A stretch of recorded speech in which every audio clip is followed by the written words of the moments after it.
Update 23.20 is finally live, and we got actually a lot more stuff than we expected yesterday. So with that being said, let's jump into everything that is new in 23.20. Up first on the list is the Reboot van. As yesterday mentioned, we got it in the game, and it has basically exactly the same options as mentioned in yesterday's update. We do not have any change of style, so we have this van and there's no other styles. It's a pretty basic setup when it comes down to the van itself. You can activate teams, activate classes, and you have a few options when it comes down to the channels. There's also one extra setting which is in your normal island settings. So if you go into my island and then you go into your settings, you will also find a new setting which is called drop reboot card on elimination, which will obviously then allow you to actually reboot a player or a teammate in that sense. Up next is the device that which I personally was the most excited for. Having that set, I'm not sure if I'm still that excited because it feels like a better ball, but it's still not there yet. You can see that the physics are like still a little bit delayed and still a little bit wonky. I will definitely do some further testing with this one. It feels a lot better. It is definitely an improvement to the old ball. I will definitely have to do a little bit more testing to actually see if the ball is actually working properly or not. When it comes down to the settings, the device is very, very cool. We have a beach ball and we have the normal generic ball here. And we also have a ton of settings which include things like ball metalness. So for example, if we turn this on, you can see that the ball looks a little bit more metally, and you can also change the color of the ball, let it basically have insane gravity. And there it goes. And you can even have settings which you can previously only find in the Unreal Engine, which are linear damping, angular damping, and even the mass itself. So I think we got a big improvement on the ball, but it still feels a little bit wonky. Maybe you have to do the right settings to actually make it work properly. Okay, so now we're coming to the new weapons that got added, and there's one big surprise which I didn't expect at all, that we instantly get into Fortnite Creative, and it is obviously the Falcon. We got the hammer, we got the shield. They got added to BR actually over a month ago and even further than that. But the Falcon is obviously completely new, even in BR, and we got it in Creative as well. I think overall this is really cool for Creative, especially that it gives you the options to basically now be as a bird or be as an animal. This could be something that we have in the future for a lot of other things, like even maybe for wolves or something like that. The shield and the hammer obviously work the same way they do in BR. You can throw the shield, you can open up the shield. It is basically the exact same thing. The hammer comes in two styles and you can exactly use it like in BR. I'm wondering if it actually does throw props around. So I think we have to test that out. Gee, so? Oh! Okay, so definitely make sure to make your buildings anti-gravity hammer. And as I almost forgot, we also have now the Oathbound chest in the chest galleries. You can still not open them in the creative editing world, but obviously it has the hammer and the Guardian shield, and I would probably also assume the Falcon in it. So that's also been added with the entire update.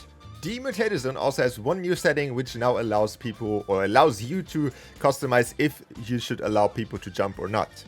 So the next one is actually an update to an already existing device, and that is the wildlife spawner. It's pretty interesting that we actually did not get these sky jellies, but we did get something else. And as you can see, we got different biome variants from the different chickens, frogs, and boars. So we can have now the medieval one and the snow ones, which then they will change color if you spawn them. So for example, we spawn in the wolves here. You can now see that you can get them in the snow versions, which they do not really look too different, but they obviously have a little bit more of a snowy touch to them. I think overall pretty cool, but I'm not sure why we didn't get the sky jellies. In the same update, we also got a new icon for the decals. This is not a new device. It looks pretty cool, but it is still the old stencils that we had before. It just got a new look, nothing crazy. And then we come to a mystery, which I'm not 100% sure if it's supposed to be in this update, but we have a new device which looks like a barrier, and it's called the AI navigation modifier device. So I can only assume that this one is for like having zombies and AI just basically walk the path that you want them to walk, which is obviously great, but I didn't saw it in the patch notes, and it does look a little bit like weird. It's like not really has an own icon. It's just like the barrier device is a little bit darker. So maybe it is not finished yet, so it's just got in by accident.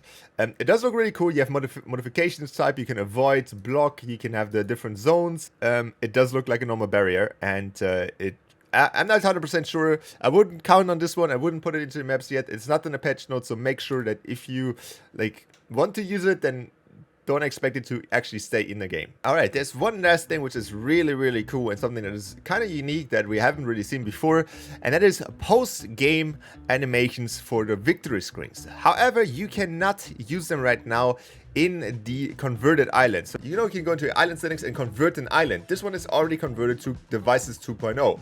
However, you cannot get the setting if you're in devices 2.0. Maybe it's not really added to it yet. There's a few devices which have settings only for 1.0 and only for 2.0 devices. So we have to go into an island which has 1.0 devices still enabled. Alright, so as you can see that we did not upgrade the devices yet, so you can click convert and reload and you get all the newer devices and all the new settings with the devices. However, if you want to get the special post-game animation thing, you cannot do it. I'm not sure if it converts over the island. We can check that out actually. But if you go under UI, you can scroll a little bit down and you can see there's a new type which is called post-game type. And if you change that to custom, you get all the things that you ever wanted. You can play around with these. For example, I like turtles and only Jaeger chits can see this. And then if you start a game, and you can see you can get a new custom animation for your game. Now I'm actually curious if you convert the island now and we get the option removed, if it's still the animation. So we're going to convert our island. We're going into the island. We see on my islands, we go to UI. And if we scroll down, we do not have the custom. We have a different setting here, which is character rim light intensity, whatever that means. But we do not have the custom settings. Let's start a game to see. All right, so we started the game. Now we end the game. And we have the old settings. Okay, so it apparently only works into the 1.0 device. Actually, funny enough, there's also a device which is only for 2.0 devices, and that is the HUD message device. This one actually now allows you to have custom placement, which was not possible before. We technically before have it in only 3 different orientations, but this time we can actually set the anchor, we can have the placement wherever we want. It's really cool, but it is only for 2.0. So this one is only if you convert the islands to the new one. And that wraps up the update. Thank you guys for watching. Don't forget to leave a like, subscribe, and bye.